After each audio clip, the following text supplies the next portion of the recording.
The wild is a thrilling place. It's full of amazing creatures, but we must remember these animals are wild. They are unpredictable. We must respect their power and their home. Encounters can be magical, but our safety comes first. Understanding how to react is vital. By doing so, we can enjoy the wild and stay safe. First rule, always stay calm. Panic can make things worse. Second, make noise. Let animals know you're there. Never get too close. Keep a safe distance. And never feed wild animals. It changes their behavior. They become dependent on humans. Forests are dense. Visibility is limited.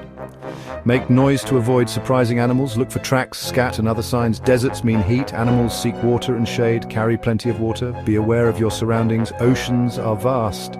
Marine life is unpredictable. Never swim alone. Remember the hiker who got too close to a bison?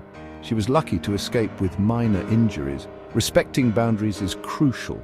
These encounters teach us valuable lessons. We learn to appreciate the power of nature. We learn to coexist safely. We learn to respect all creatures. Let's explore the wild responsibly. Let's keep ourselves and the animals safe. Remember these tips. Enjoy the adventure.